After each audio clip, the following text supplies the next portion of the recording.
Hey friends, this should be live. I am not entirely sure if it is, as is often the case, because it looks like my internet might have gone down just now. Oh, cool, we're live. Yes, we did it. My internet sometimes disconnects, and I usually take it as a sign that my internet's down. But hi friends, it's nice to see you again. If you have decided to spend 2 hours or heck, even 5 minutes of your day with me today, I greatly appreciate it. The other stream was super cool, but also had some negative stuff in it, and it had some nuance.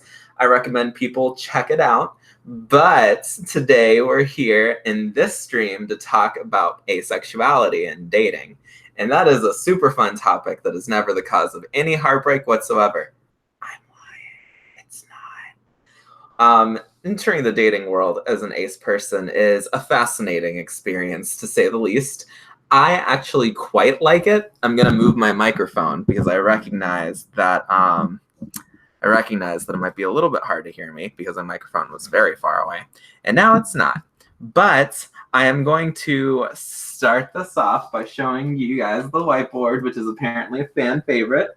There is no actual resources on today's whiteboard. I'll bring it up periodically to show it to people. I'm going to make sure the whole camera can see it. This is the nice thing of having two screens to look at.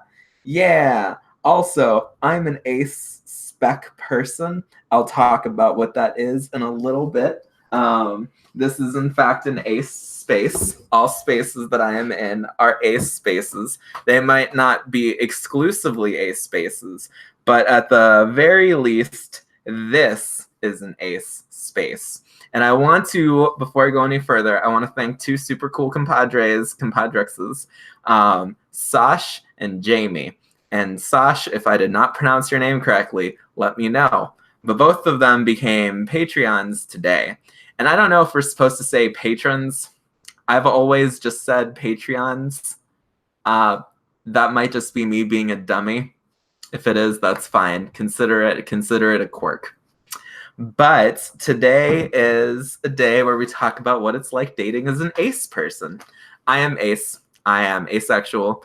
I use the very specific identifier demisexual when I'm talking with folks who are also ace or are allies who know about the ace spectrum. But for those of you who don't know, the ace spectrum is the concept that refers to the idea that there are different types of asexuality, and that within asexuality and within the people who use the grander label asexual, there are different specific identifiers that dive into some of the minutiae. As someone who is demisexual, I am capable of experiencing some sexual attraction. If I have an emotional connection to someone, I am capable of experiencing sexual attraction to them. It's not common. In fact, I have only ever met one person that I've experienced any sexual attraction to, and that is my current partner, who is Aloe. My partner is also queer, but I'm not going to talk about the sort of queer that she is. That's her thing, and that's her story to tell. Although it's not like she's closeted about it. But her name is Anna. She has a YouTube channel herself. I would link her, but she doesn't make videos very often. So whenever I plug her, she's sometimes not the super happiest person about that. But we are working on videos together. I'm hoping to one day have her in a live stream where she and I have conversations about things. But if you go into some of my older content, specifically my Thought Train series, you can find her and you can listen to her. She does make videos. They're just pretty rare. So far, she has talked about mental health on her channel. That's all she's talked about. But she is a polytheist, and she and I are going to be making videos about polytheism together in the future. We're working on those videos in a very general sense. We're collecting ideas and stuff. And the whole thing with me is that I experience bouts of sexual repulsion / sexual aversion. And there are a range of different aces who also do, but this isn't exclusively an ace thing. There are allosexual people who experience bouts of sexual repulsion / sexual aversion. And for those of you who don't know, that is a term for a range of different things. For some people, it's longer lasting, but for me and for some of the aces I know, it's generally temporary, where we are repulsed by the thought of having sex with someone, or we are somehow negatively, mentally, and emotionally affected by the thought of having sex.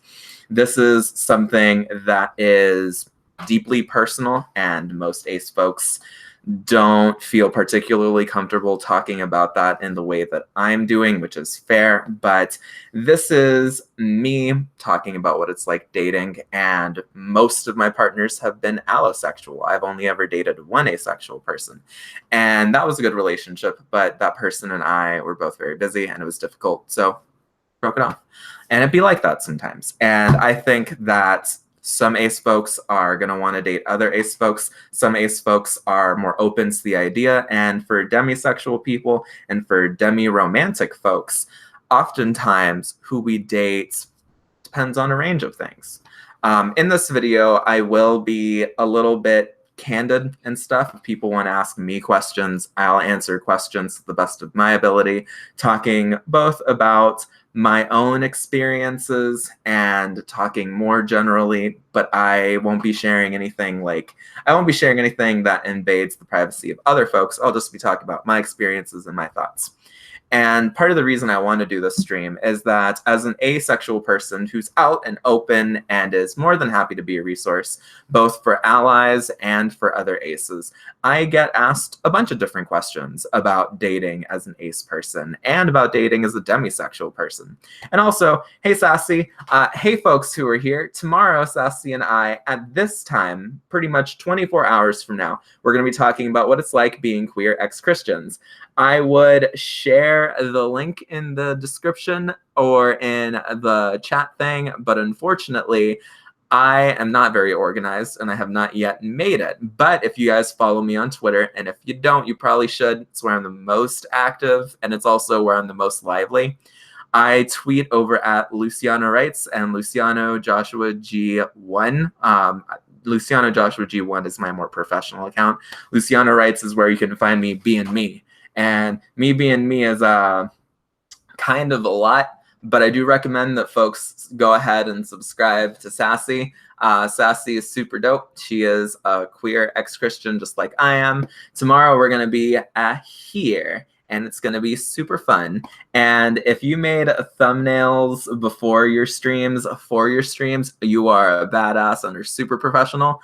I am neither of those things. So it'd be like that sometimes. But I was actually in a relationship with an allosexual person when I realized that I was asexual. And that was not fun. Let me tell you that. That is a fascinating experience. That's not super uncommon. It's not super unheard of in ace spaces for us to have conversations with our partners, especially those of us. Thank you, Chenna. I really appreciate that. It's a common enough reality that you can find folks who've written about it and who've talked about it. But in my experience, it is something that was deeply unfortunate and made that relationship's ending a little bit rougher than it needed to be. That person and I have talked since then, and we're not friends, but we also don't hate each other. We're just sort of neutral towards each other.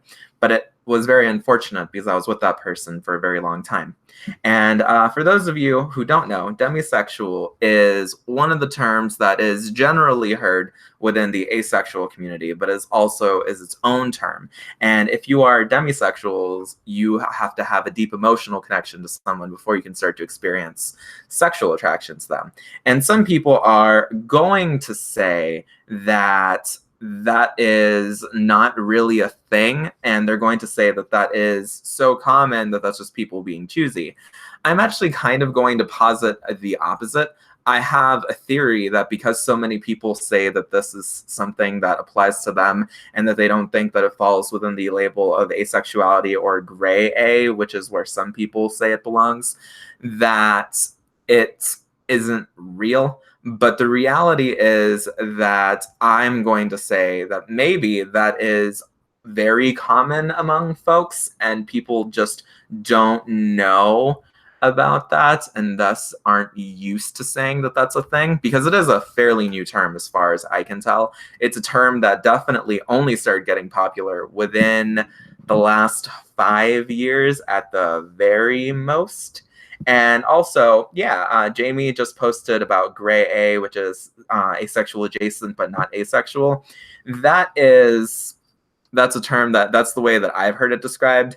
I feel like some gray A's say that they fall underneath the label, or they fall underneath the umbrella of asexual. There probably should be a position that is just questioning. That would probably be good. There was a YouTuber called either Seconds Too Late or 1 Second Too Late, and I feel really sorry about this because I had a conversation with this person in their YouTube's comment they left on one of my videos a while back, like 2 weeks ago, where they talked about an acronym called GAD, which is gray, asexuals, and demis, and is a pretty neat term that people should probably start using, especially because there's some discussion, and it's not a negative discussion, but there's some discussion in a handful of ace spaces that talk about whether or not grays and demis are in the ace community, or if they're in something adjacent to it. But people who talk about the ace spec generally accept that there is a spectrum, and that within that spectrum, grays, aces, and demis all belong. So that's cool. A lot of people use the term gray who probably lean closer to asexuality, and in some cases aromanticism, because there's a similar spectrum for aro folks, which is aromantics. I'm not going to talk about aromantics all that much because I'm not aromantic. I'm not on that spectrum. I am panromantic. I've previously used the term biromantic. You can call me whatever you want to call me as far as that goes, but I'm capable of experiencing romantic attraction to people independent of genders, and I've heard from folks that I know and trust that that's probably better for the pan-romantic term.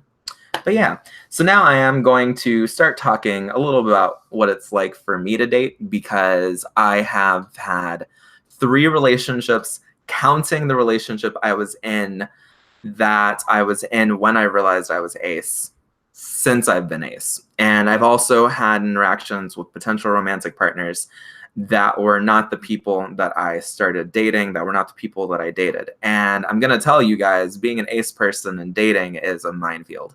And it's not necessarily a bad minefield, but a question that I've gotten a lot, and a question that I continue to get. And as a reminder, ask questions. If you guys want to know stuff, I'll be candid. I'll be real with you.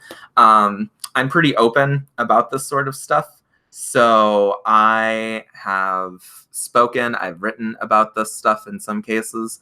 And I'm going to say that dating for me, I've been pretty lucky. I've only dated partners who were accepting, including the person who I was dating when I realized that I was ace. It wasn't super easy, but that person was accepting. And we had moments wherein a lack of communication was definitely a problem in our relationship. And some of that was related to things like asexuality, demisexuality, and biromanticism.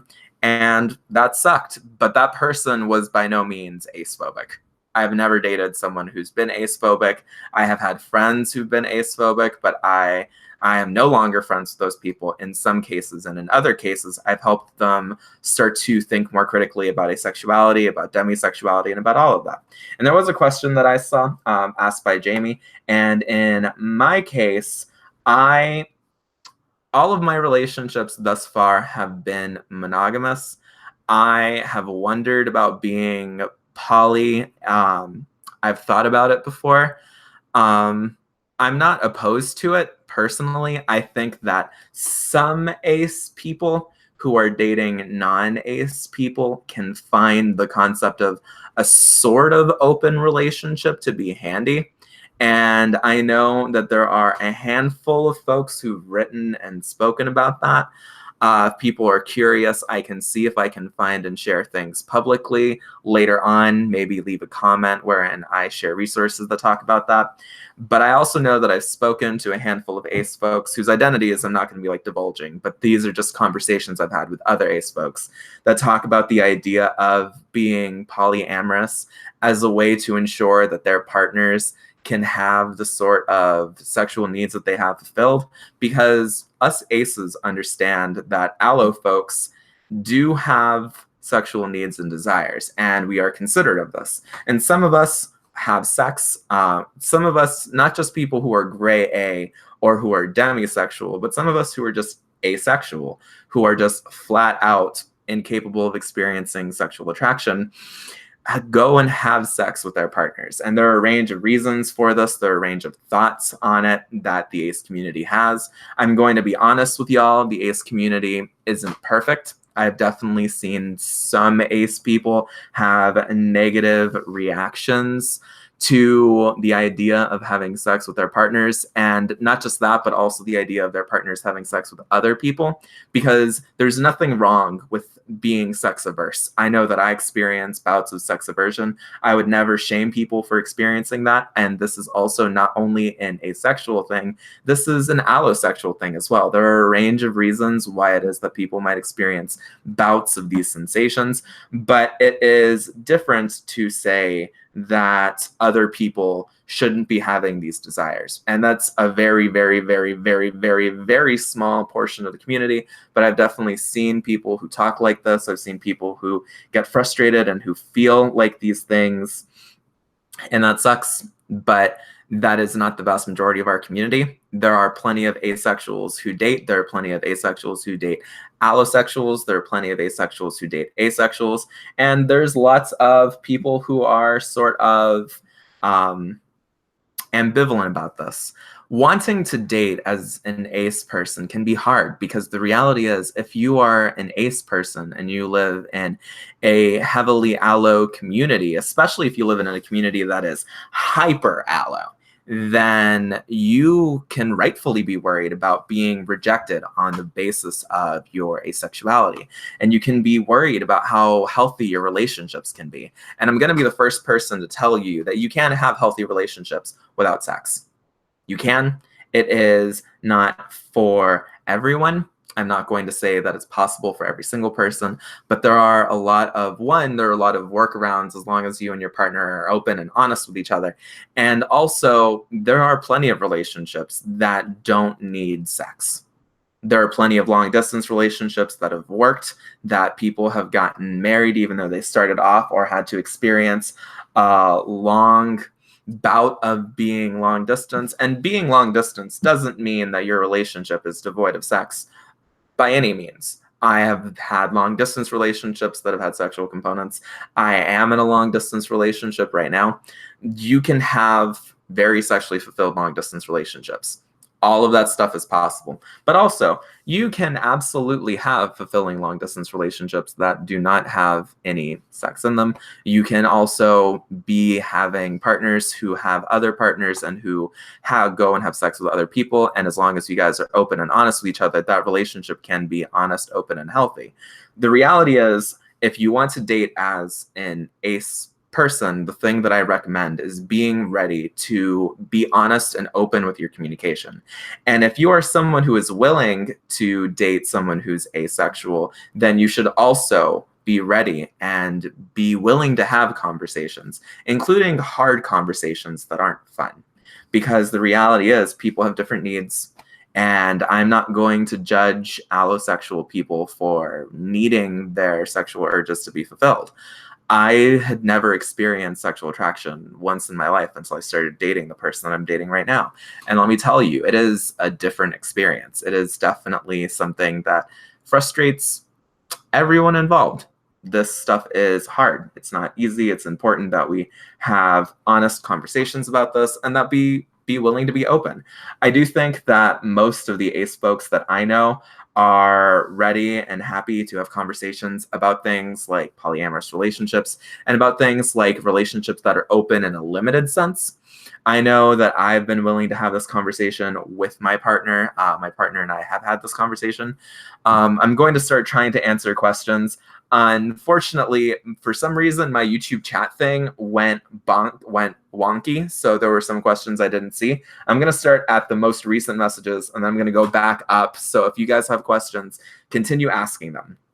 I saw a question that said, when would you suggest the time to mention one's boundaries when it comes to sex as an ace? So I feel like this depends in part how you meet your partner, but I think that from the minute if you are an ace person or if you are ace adjacent, you need to be willing to have these conversations pretty soon in the relationship. And I say this knowing that some people are nervous and scared, and knowing that some people are right to be nervous and scared. Because the reality is, if you are, say, Hispanic, if you are a Latina who is ace, and you're dating Latinos, you have a lot of reason to be scared when it comes to this sort of conversation. And I say this as an ace person who is Latino, who has dated allosexual Latinas and had sort of the reverse happen to me. But the reality here is that, like, if you are not thinking that that conversation will be a positive one, if you're thinking that that conversation will not go well for either you or your potential partner, you either need to start working to change that, or you need to be willing to change your partner, not just for your own sake, but also for your partner's sake as well. And these are difficult. This is heavy stuff, and it's important stuff. And I understand why it is that people are scared, why it is that people are nervous. And the reality is, I'm gonna be real and upfront with y'all. I've been scared and I've been nervous about mentioning my asexuality and talking about my demisexuality, and also talking about biromanticism / panromanticism. These are things that are nerve-wracking for everyone, and I completely understand why it is that some folks are going to be fearful. And I would hope that whatever conditions someone's in, whatever status someone is in, if they think that their partner would be accepting of them, I would hope that they would be able to safely leave that situation if need be. And I know that not every person is like that. And I know that not every relationship is healthy. But when it comes to stuff like this, you need to be ready and willing to put yourself first. And if you're worried about thinking about yourself in such a selfish manner, I'm going to restate this because it's really important. If you are in this situation and you are someone who is worried about the status of your relationship, it's important to remember that you talking about this isn't just good for you, it's also good for your partner. It's good for you and your partner to be in the same space, to have the same awareness, and to be able to have conversations with each other. And also, Mrs. Snarky is right. And given that, I'm going to go ahead and re-put this up here. Like and share. Subscribe if you're new. And also, welcome to the Ace Space. Yeah. Yeah, I really appreciate that. So when it comes to getting the fact that you're ace out of the way right away, I feel like that is often a good idea if your partner has shown, or if the person you're interested in has shown positive reactions to other folks in the queer community. I think that that's probably the smart thing to do. But the reality is that some people don't know about asexuality. Asexuality, I'm not going to say that it's like very niche knowledge to be knowledgeable about what it is to be asexual, but there is a lot of folks who don't know that asexuality is a thing. And also, if you're someone who's like me, whose status in the ace community is even more specific than just being asexual, you got even more work to do. And sometimes if you are in a place where you are just discovering this about yourself, where you're just realizing it and becoming aware of it and starting to accept it, the reality is that then you might have gone a long time dating someone who wasn't super accepting or won't be super accepting. And it can be difficult for people in those situations to want to be like, hey, I am asexual, or I am questioning my sexuality and exploring what different labels mean, which label feels right for me. Because one, not everyone likes labels, but in my case, having labels saved my life. Knowing what I was stopped me from feeling broken, and it helped me discover who I am. And those labels are really important.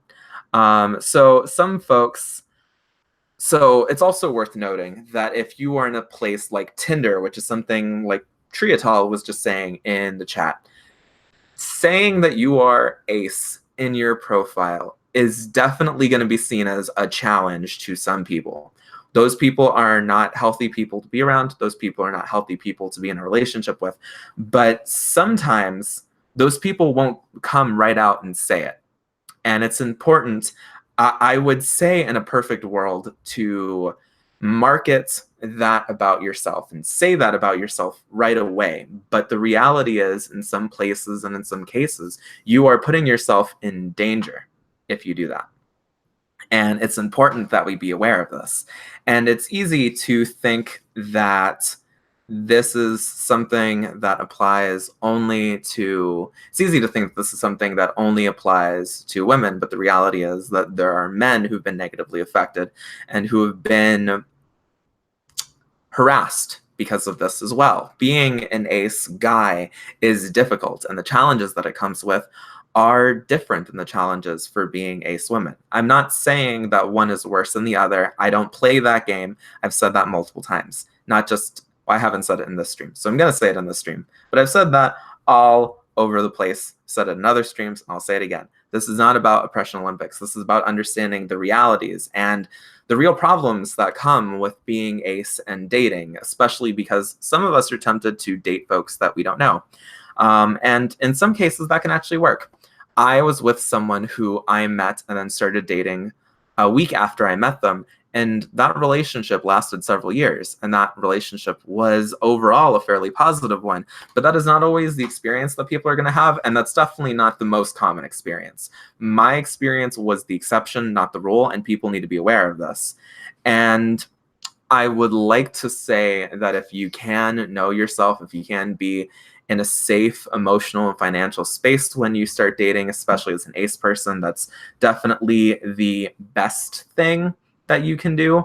But I'm going to be real with y'all, that's not always the case, and people shouldn't try to limit themselves. People, if this is one of those things that's complex and it's nuanced and it's difficult to talk about. And when I talk about these sorts of things, I'm always talking about how lucky I am, because it's true. It's just true. I was able to meet someone when I was very young that I was with for a long time who was financially stable. At various points, I was financially stable. We worked together. We had positive experiences. And that didn't work out, but that experience was a learning experience for me. And I know that if I had been dating some of the people I dated in the past, when I started discovering that I was queer, that would not have been good. And unfortunately, that's not the case for everyone. And my experiences are the exception, because I have dated healthy folks, I've dated mentally stable folks, people who didn't want to abuse me, people who didn't want to hurt me. But I know a lot of ace folks who didn't have that experience. Dating as an ace person can be scary, it can be hard, it can be challenging. And that doesn't mean that it's going to be that way for everyone. And that also doesn't mean that ace folks aren't going to have a diversity of experiences. A lot of my ace friends who've spoken to me about asexuality have had a range of experiences dating people. They have had positive experiences dating allos. They've had negative experience dating allos. And a lot of us do prefer to date other asexual folks, because then we know that it's not very likely that we'll be pressured into things like sex. And that's a very real problem in the ace allo community. And there are a lot of folks who start dating people who've been dating for years, and then they find that their partners want to change the rules on them all of a sudden, even if their partners were accepting. And this is something that is frustrating, and it's something that's scary.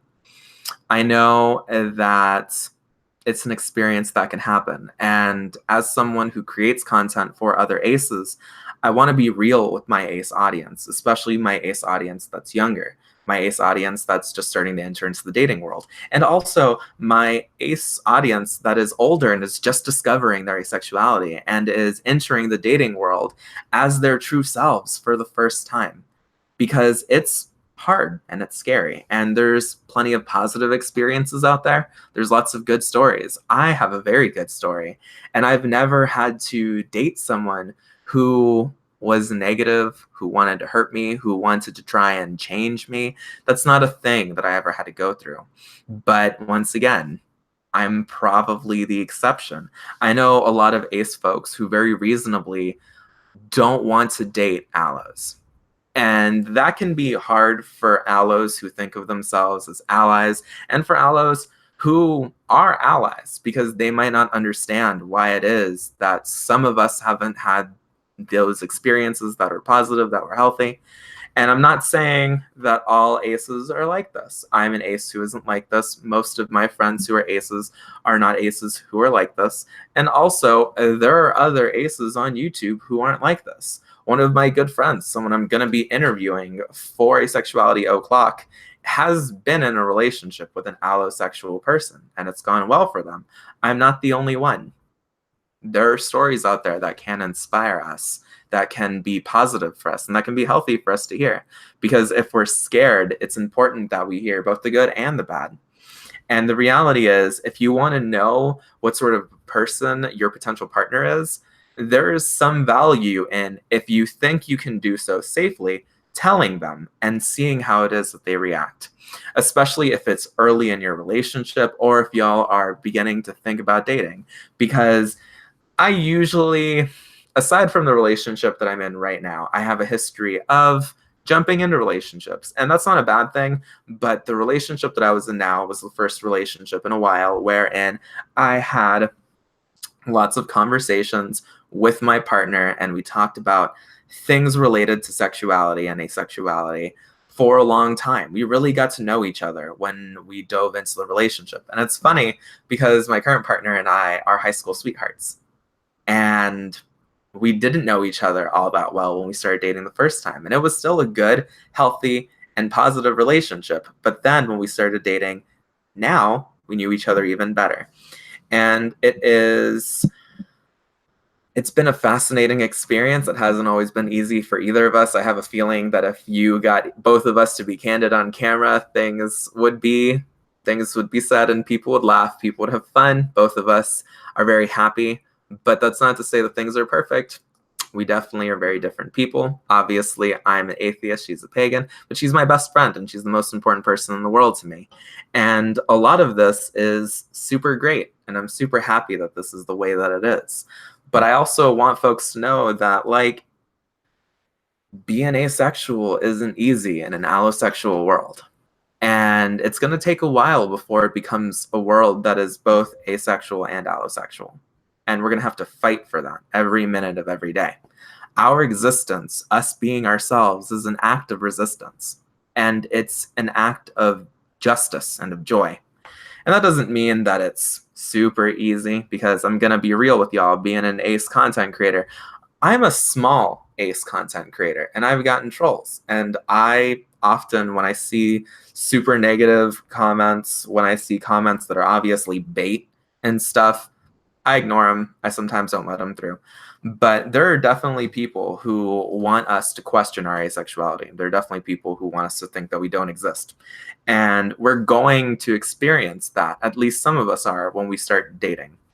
And I'm hoping that years from now, baby aces can come to this video and they can find it really useful. I'm hoping that years from now, I am a big content creator with a voice that reaches thousands of people and who helps educate people about asexuality, about demisexuality, about history, and about politics.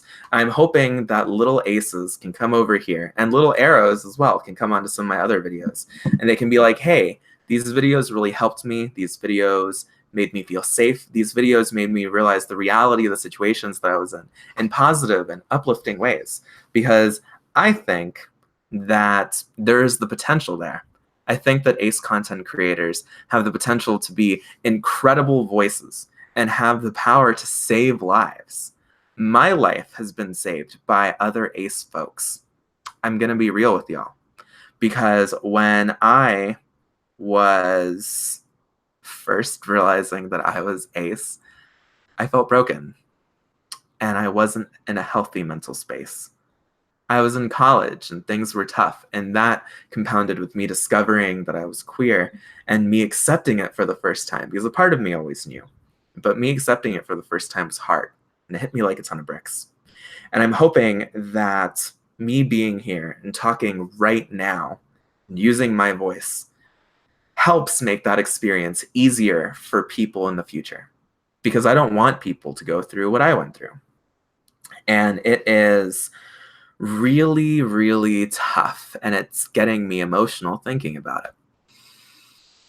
But I am where I am, and I am healthy, relatively speaking. I am somewhat independent. I'm out here doing my best. I'm creating these spaces and I'm creating these communities. And I want to be an ethical, healthy creator whose space is safe and is a place wherein people can go, they can chat, they can learn about themselves, and they can also meet other people who are like them. Because being someone who is like them and meeting people who are like us is inspiring. It not only shows that we aren't broken, it also shows that our community is diverse and that we are a beautiful rainbow of people, that there are people like us who are Black, who are white, who are Hispanic, who are Asian, Arabic, who are Native American, who are Indigenous. These things are fantastic.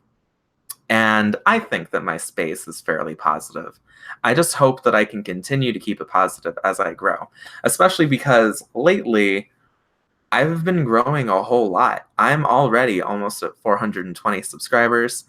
And for a while, I was starting to think that I might not ever hit 1,000, but I might actually hit 1,000, probably not this year, maybe before the end of the next year. And tomorrow, I'm going to be in a very special cameo that has the potential to make my channel be a little bit bigger. I'm hoping that I can get maybe 25 or so subscribers from that, maybe hit 450 really fast. And I do want to make a living off of YouTube, because YouTube is the place that I do the most good. YouTube is the place where I feel like I'm the most dynamic. And also, YouTube is the place that has the potential to reach the most people. And we are rightfully criticizing YouTube right now, but the reality is there are a whole lot of queer people who wouldn't be alive if they didn't have YouTube. There are a whole bunch of lesbians who wouldn't be alive if they didn't see Jessica Kellgren, who is a lesbian YouTuber who's very popular, who's from the UK, or if they hadn't seen Strange Aeons, who is a hilarious lesbian content creator, or Stevie Bobby, who's a sex educator, also lesbian. There are a lot of gay folks who wouldn't be alive if they didn't see YouTube channels by Black queer content creators. They didn't find content that made them laugh and that gave them something to look forward to, and also made them realize that there are people like them out there. And there are asexual folks on YouTube. I'd be lying if I said there weren't. There are lots of us. There are those of us in every single religious group. There are those of us from probably every single skin color and every single like major, not civilization, but every major ethnic group. And these things are super cool. It's just that we get scared. I'm going to be real with y'all. Whenever I upload an Asexuality o'clock video, I get nervous, and I'm worried that there are going to be trolls who come on. I'm worried that in the future, if this video ever blows up, some folks are going to come on who are toxic, and that's real shit. I promised I'd be real and candid in this video, and guess what? I am. And I'm going to be real with y'all. Dating for a lot of us matters a lot more, because most people aren't going to be YouTubers. Most people aren't going to be major media creators. Most people aren't going to be independent folks who do stuff like this. And for a lot of us, dating is super important. And our partners are some of our best friends. Our partners have the potential to change our lives for the better. I know this because my partner is genuinely the most important person in my life. My partner is amazing, and I love her. And I am so happy that she's in my life. And I'm super lucky. And I want other ace folks to be equally lucky, whether they're dating asexual people, or whether they're dating allosexuals, or whether they're dating those of us who are gray. and those of us who are questioning. And dating is important, but there aren't that many people who are out here being like, hey, if you are ace, here's some things to consider when you are dating. And it's because asexuality is kind of new. I mean, historically, it's not. It's historically asexuality has existed as long as homosexuality, as long as heterosexuality, and as long as bisexuality. But people are only just starting to accept that asexuality is a thing that really exists. There are still asexuals who are going to go to a psychologist and they're going to be said to have a mental disorder. And there's still stuff that we got to figure out in our own community. But the reality is life is happening right now as we are figuring out our own shit, as we're growing as a community, as we're being more candid, and as we're being more real. The world continues spinning. So those of us who are around right now are going to date. And I do hope that more folks create resources and have candid conversations about what it's like dating as an ace person, about what it's like being, in some cases, sexual as an ace person, because it's not just demisexuals and grays who have sex. It's also asexuals, and there are a range of motivations for this. And these are difficult things to consider. And a lot of us isn't the lazy Susan of fate is turning. I wish I understood that. Also, I'm super sorry that I haven't been as engaged in the comments as I usually am. But like, this is a topic that I feel very strongly about. And it's part of the reason why for a long time I have wanted to like have an asexual dating column, but I don't know how to make one like independent. And I'm sure that they exist, but I have never seen one. So once again, I'm sure that they exist. I just haven't seen them. So it's interesting. I have a feeling that if I sat down and really tried to make one, people probably would give it a read. People probably would give it a listen. And I think that's cool. If someone wanted to help me out with that, I'd probably do it like super seriously because like, once again, I read a whole bunch of dating columns and I read a whole bunch of like specialty Q&A columns about like atheism and humanism and queerness. And unfortunately, there really aren't that many that talk even about like queerness in general, but especially asexuality, which is very unfortunate. I think it'd be cool if that existed. If someone wanted to make one and they had like a Patreon, I'd probably make it a thing. So that'd be cool. Yeah, and that's neat. I hope you guys are having a great day. I've definitely been very active in this chat, which is unusual. And it's super neat to be having a live stream. And it sure would be awful if someone was interrupting it. And if someone was interrupting it, I would definitely not go and open the door right now. I'm super subtle. Please come back at a later date. So yeah. Joshua, I'm going to propose. You want to get food from the Japanese place that you like? No, thank you.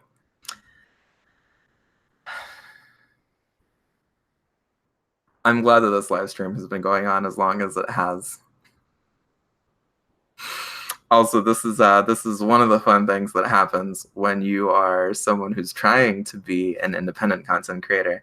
And one of the things that comes with being independent is living by yourself. It's not me. I don't live by myself. So yeah. I'm gonna, when this live stream's over, I'm gonna leave. But that was actually that, but sadder was what happened with yesterday's live stream. For those of you who don't know, especially if you're new, I've gained a couple new subscribers today. Also, because of these two live streams, I'm definitely going to have like several thousand minutes added to my watch time, which is insane to me. One of the really cool things about having like even a sizable audience, and when I say sizable, I mean like even 200 to 300 to 400 subscribers like me, you get like several dozen folks who check out your live streams and then people who come back and watch them later. If you have like YouTube Studio, you can see your watch time. And like, I'm going to be real with y'all, doing live streams like makes your watch time explode. It's insane. But yeah, if you guys want to, if you're new, you want to subscribe, that'd be tight. Help me hit blaze it numbers. This, I'm going to be real, as an asexuality o'clock thing, this will probably never be monetized, so I don't feel bad saying stuff like blaze it. I don't know what watch botting is. That's probably just like a really simple way of saying people who like hire watch bots or whatever. But yeah, uh, if people want to help me hit 1K subs, that'd be tight. This has been like a really candid thing. I am going to be doing an asexuality o'clock on like vulnerability and some of that stuff, and I've talked about some of that while in some of my other asexuality o'clock videos. It's fun. Being vulnerable is actually kind of cool, especially if you are not someone who has a history of being vulnerable. These last couple of days have been like kind of frustrating, especially emotionally. Lots of stuff has happened, as some of y'all know, especially if you watched my last live stream, the ending of it. But yeah, I would absolutely love to start getting super chats. I actually have YouTube Red, which is really cool because YouTube Red gives you free super chats. The thing is, I try to only use the free super chats I have on Hispanic folks, especially smaller Hispanic live streamers who like just hit 1,000 and stuff like that. I would be thrilled to get super chats because super chats are just cool. And also that would really help me because I sometimes can't see the questions that I get asked. So I'm going to keep the stream going for probably another 10, 15 minutes. And also super chats are when people donate cash monies when they're the people they're viewing or streaming. I actually don't know how much of that goes to the creator. I know that at least some of it does. But yeah. And I am going to do a new Nerd Out stream. I'm not going to do it tomorrow because tomorrow I'm going to be on a certain D&D stream, which is name I have apparently gotten wrong. So Zal, if you could comment what the name of the stream is, that'd be tight. Tomorrow we should be having another D&D stream. And tomorrow I'm going to be interviewing Sassy Atheist. So that's super cool. I don't know what a Streamlabs is. You guys have to understand that I'm very technologically, how do you say in English? Bad. I'm not good at technology. The fact that I can do this is impressive. I made like a joke in a couple, like a while ago in one of my older live streams. I made a joke about how it is that I was so impressed that I was able to get like an interview going because it's not easy for me to use technology. I'm very bad at technology. So one of the things that people would like, one of the things that I would like to do is I'd like to hire an editor, especially because I see professional videos that are like really fancy and I see people using green screens and people doing like avatar only videos where the audio quality isn't completely horrendous. And I want to do all of that fun, fantastic, fancy stuff. Fantastic was the word I was looking for. People don't usually like see me ESLing in live streams. I'm usually pretty good at it. But for those of you who don't know, I'm a native Spanish speaker, and my English is actually considerably better than my Spanish. But at times, my brain just like switches. So that's fun. And I am also not a murder hobo. Unfortunately, in the D&D campaigns that I'm in, my friends are murder hobos. Essence of Thought, who is a good pal of mine, is not quite a murder hobo, but he almost made us get murdered hoboed in our last stream over on Alignment Unknown, which is Godless Cranium's D&D channel. And in the other campaign I'm in, I am the only person who's not a murder hobo, aside from maybe Christiosity. So in the two streams that I'm in one of them I'm a barbarian. I'm a dragonborn barbarian. And in that one, I'm a very quiet guy because my first monk, who was hyper talkative, so talkative it was annoying, was murdered very quickly. Not by the other team, or not by like our team, but we were in a dungeon because it was Lost Mines of Philandian, and we died. Half of us got wiped out very quickly in like our third fight. And then I also play with Zalrock, Christiosity, Callan, who is a super cool pagan YouTuber, and also on Twitter. Folks should go and follow Callan. They're tight. and I Seth Original, as well as Mr. Darkbeast, Mr. H Darkbeast.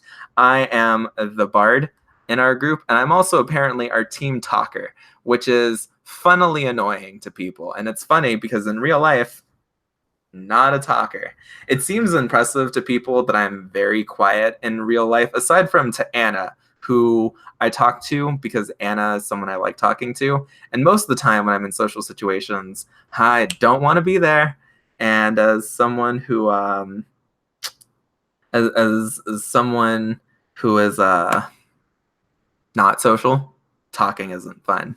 And it's surprising because like I do solo live streams where I talk for pretty much an hour, and I like to keep it at an hour because like an hour is a solid amount of time, and my YouTube videos have been seen a lot this last month. I've gotten like almost 3,000 views in this last month alone, and that is 3/10 of my total views, and it's because my channel is starting to get large. So Faithless Southerner has never done D&D before. I really hope that Faithless Southerner gets to do D&D. More and more atheistic folks are doing D&D, which is really neat. I like D&D a whole lot, hence the reason why I'm in 2 different campaigns.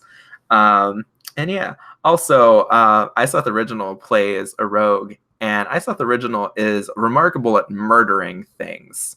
Iseth has never played D&D before. They have a whole lot of fun whenever they're in our campaign.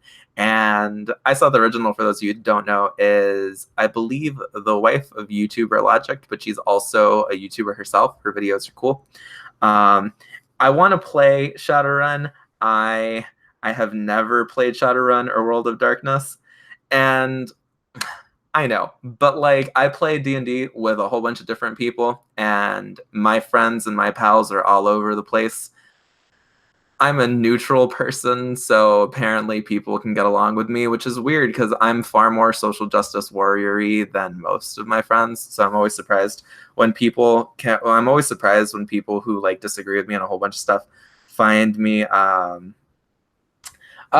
Jamie, are you a GM? I used to be a dungeon master. I played. I was very good at DMing 3.5 edition for my friends in Honduras.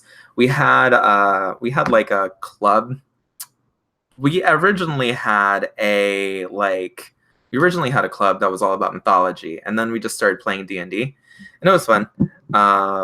So I don't know why it is that people can get along with me, because personally I can't get along with me. So I'm always surprised whenever people are just like, yeah, you're someone I can get along with, and I'm just like, why?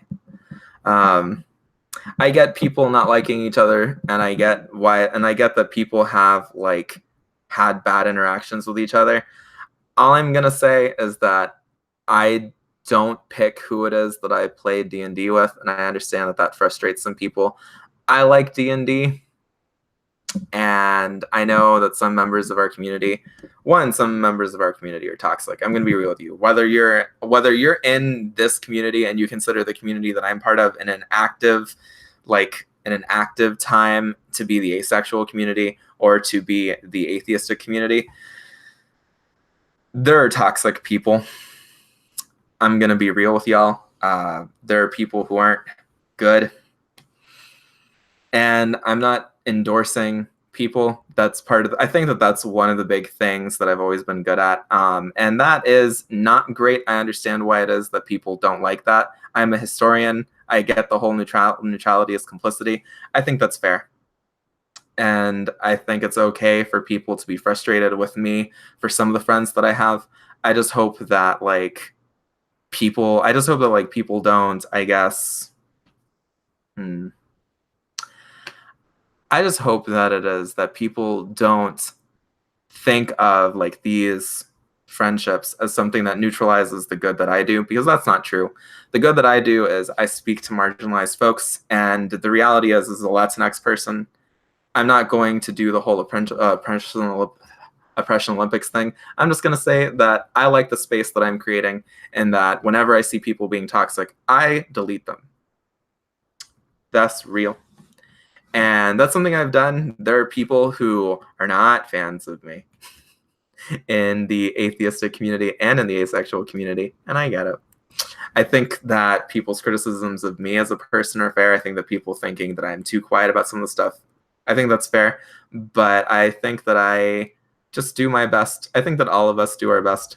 So I'm glad that we can have these conversations. I'm glad that the content that I create can reach people from across the aisle, and that people can actually, to some extent, listen to me and hopefully from that start to become a little bit more tolerant of other people. And I get it. So yeah. And I have not seen Steve Shives' live stream. Steve followed me, and I've always liked Steve, and I know that some people don't. I think that's fair, Maddie. Let's be real. I understand why it is that people are like that, and also I know that Maddie's probably joking. But yeah, I I want to start watching Steve Shives' content. I've always liked Steve, and I've been one of those folks who has always been like, blocking people isn't a big deal. It's just not, because I think I don't block people, but I'm not using that as like, I'm not one of those people who pretends that blocking or not blocking people is like a sign of morality or whatever. There are toxic people, and if you think that someone's toxic, you're well within your right to block them. If you want to block me, I'm not going to complain about that. I've been blocked by popular creationists, and I've never been one of those people who was in that I've been blocked by club. I personally find that kind of annoying, but I'm also someone who's just here doing my best to try and have healthy conversations. And yeah, and wanting to have healthy conversations is surprisingly not seen as tight to a lot of people, which is funny because I'm a historian and I'm a conflict worker. And I definitely don't think that we should be trying to get along with everyone. But I do think it's cool when we're friends and when we view each other as like cool only when we deserve to be. I hope that all the people who think of me as cool or as okay, like, I hope that they actually like the content that I create. But I'm gonna say a few more things, gonna get back on topic for probably another 5-10 minutes, because this is an important topic, y'all. Dating as an ace person is a minefield. I'm gonna be real with all the baby aces who are gonna watch this video. And I'm gonna be real with all the people who experience sexual aversion. I'm going to be real with all the people who have reasons to be worried about these things. I don't want them to go into this space thinking that things are easy. It's not. It's going to be hard. There are definitely going to be conversations that are going to hurt. But dating can be a wonderful thing if you want to date. You should only date if you want to date. You shouldn't let people pressure you. And if people try to pressure you into dating, you shouldn't hesitate to cancel those folks. You shouldn't hesitate to block them. You shouldn't hesitate to remove them from your life. Those people are toxic. And it's really important that we be real about that. There are going to be friends, there are going to be family members, and there are going to be people in your life, including people that you care about, who might even care about you, who are going to try to pressure you into doing things that you don't want to do, especially as an ace person. And it's important that you hear this from another ace. And when those people want to do that, when those people try to, you need to shut it down. As an ace person, I have heard some ace folks who say that we should date allo people. I think that we should date people who are healthy and people who are caring and people who care about us. I think that we shouldn't close ourselves off to dating allo people, but I also think that we shouldn't be in a rush to date them. But then again, I think we shouldn't be in a rush to date anyone. I think that we should take our time with this. I think that we should be sure that we're able to do this. One of the last relationships I was in, I got out of because I was in an unhealthy mental place. And that is okay. That wasn't the funnest thing for my partner. My partner was like not happy about that. Not my current partner, the person I was dating at the time. And it is fair for that person to criticize me. person never did publicly. They were incredibly polite. But the person did when we spoke. And I think that those criticisms were fair. But I also think it's important that I realized that I wouldn't have been a good partner for that person. And that person needed and deserved a better partner than I could be. And knowing that, I ended that relationship. And that was painful for everyone. That was painful for every person who was involved in it. And it sucked. But it was the right decision. And then not too long after that, I started dating my current partner. And I am very happy that I made the decisions that I made. And I think that the criticisms I got for that decision were fair. None of my relationship stuff has ever been like public or anything. I've never been I've never been one of those people who talks about my relationship like online. So people won't be able to like find out a whole bunch of stuff if you go through my search history or whatever. So for me, I'm able to talk candidly about this. I also respect the person who I was in a relationship with. I do the best that I can to support their content and to do everything I can to be positive. And it's not easy, it's not fun, but the person was an important person whose voice matters, and I'm glad to be someone who supports the content that they create. And some of the stuff that happened wasn't fun, and it's going to be like that, dating people. I think that we need to like have conversations about this sort of stuff. And we need to be willing to be candid about it, because dating is hard. I think that dating is hard even for allo straight people. And I think it's a lot harder in an anti-queer world for queer folks. And I think it's hella hard for ace folks. And all of these opinions are true. Dating is hard and it's scary. In the internet age, it was hard and it was scary before. And we need to be careful. We need to be intelligent. We need to be compassionate. And we also need to be real with folks. One of the things that we do need to do is we need to start pushing for comprehensive sex education. And comprehensive sex education isn't just telling people what parts go where. Intelligent sex education is talking about the diversity of the sexual spectrum.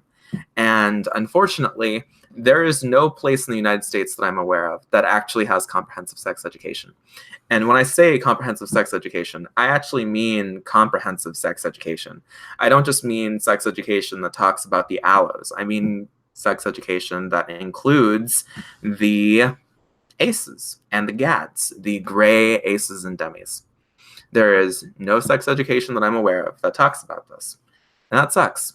There's some sex education that talks about people being late bloomers, which is true. Some people are late bloomers. Some people don't start to experience sexual attraction until later on in their lives. But I have never seen sex education that actually talks about ace people. And I'm not saying that it doesn't exist.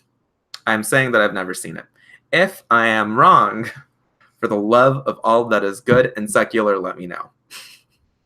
I would be thrilled to share victories for aces, things that talk about sex ed representation all over the place. I would be thrilled to shout that to the moon. It's just that I don't know that it exists. I've never seen it in English. I don't know if I've ever even seen it in like the UK. I know that the UK is miles above the United States in terms of sex education, but then again, some places in Latin America are better than the United States is when it comes to sex education. Costa Rica, for instance, way better. Some parts of Puerto Rico are better than the South in terms of sex education, and that is not good. I'm going to be real, y'all. Not good.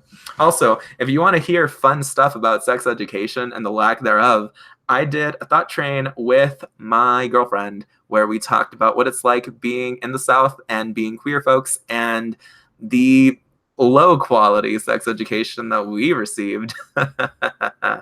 It's unfortunately an older video of mine. It is also hilarious. In it, I tell a story that I'm going to tell here, so that way y'all can be prepared. I mentioned this in a live stream, I think with Mrs. Snarky the other day. I know I mentioned this. No, I mentioned this in another live stream on my channel. So I actually mentioned it in my live stream with Tria and with Tria's best friend. And for those of you who've heard that story, Oh man, it's a doozy. So if this is the first time you're hearing it, if you're new to my channel, for instance, or if this is not the first time, prepare to laugh again at the stupidity that was little Luciano. And by the way, this is this is a canon Luciano fact. So I hope you guys are ready for this doozy. So when I was younger, I went to a Christian school. I went to a Christian school from 6th grade to the end of 7th grade, which was when I should have been getting sex education. That was when I should have been learning about the birds and the bees, or at the very least, that birds and the bees were things that existed and that weren't holy or unholy. And I'm not saying that the school taught that, like, penises and vagines were unholy. That's not what I'm saying. They just they just didn't talk about it at all. They flat out ignored sex education. It wasn't like one of those things where it's like, hey, your parent has to sign this permission slip. Nah. This video, this is gonna have a whole lot of oof. A very slow motion, like, death sound effect from Roblox.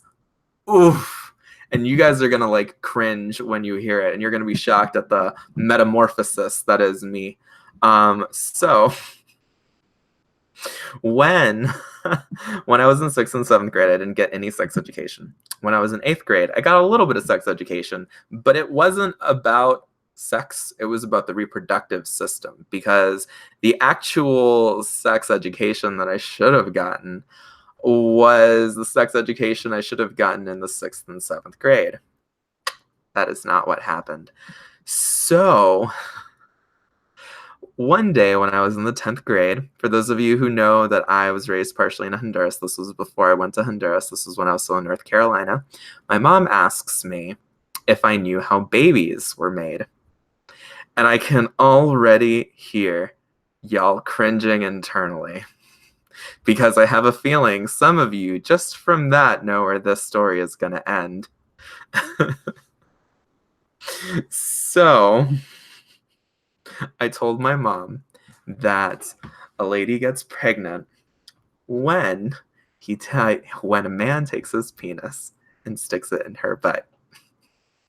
For those of you who don't know, if there's anyone who doesn't know this, that is not how babies are made.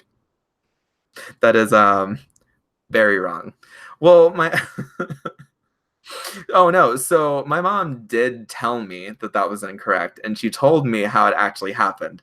It's just that, like, I went to a very Christian school. To give you an example of just how Christian this school is, this was one of those schools that when the Golden Compass came out, the school was like, hey, you're forbidden from going to go see the Golden Compass. Weirdly enough, this school didn't have any problem with Harry Potter, at least not as far as I knew.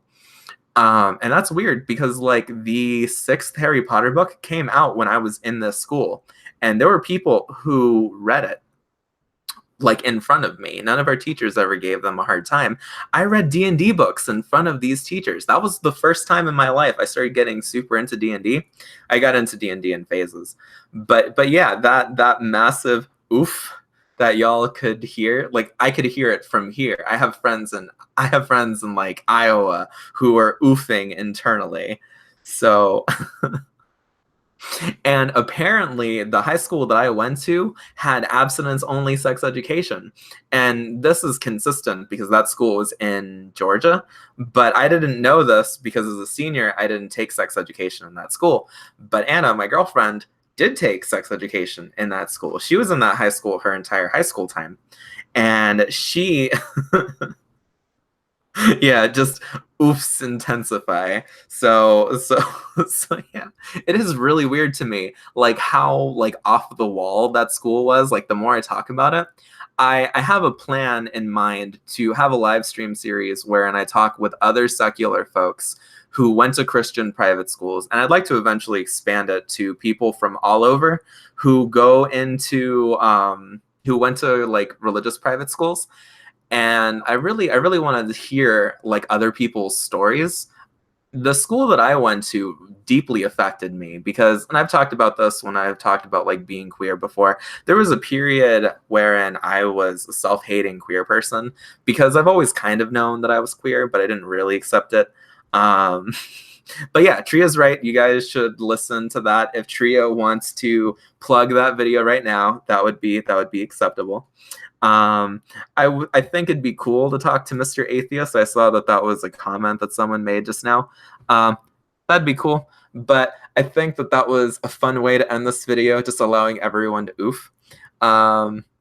Yeah, I do have an idea. I'm gonna mention this because I'm probably gonna start to make this into a reality. But I have an idea for a series wherein I have conversations with other YouTubers who went to religious private schools, and we have conversations about how that affected us, because that affected me pretty deeply. I wanted to go back into the religious private school after I left, and that was before I became a secular person. I was still a Christian, but I wanted to go back to that school as late as the 10th grade. And that was the year that I moved to Honduras. I moved to Honduras between 10th and 11th grade. And then I spent almost the rest of my time in high school in Honduras, aside from my last semester, wherein I was in Georgia, which is where I met Anna. And yeah, this was a really fun video that was at times somewhat serious. This is really neat time. I think that this has gone on long enough. It's gone on an hour and 10 minutes, and I think that that's a good amount of time. I am going to be making the information for the live stream that Sassy and I are going to have tomorrow, so I'm going to be making that like right now. If you guys want to, and you haven't already, you probably should hit that bell. Apparently people like my live streams. We have fun chats. It's a grand old time. I'm going to let y'all go. I've had an absolutely wonderful day talking to you all. I really appreciated those of you who were here before and who are here now. I hope that this was a fun chat and that we had a great weekend together. I hope that you guys come back tomorrow at this time, and also that you guys check out Zal's Twitch. Zal is super cool, and he's a great DM. We're going to have a grand old time Dungeons and Dragoning it up tomorrow, shortly after the live stream. So if you want to make me an even bigger part of your weekend, you can. Bye, everyone. I'll talk to you later.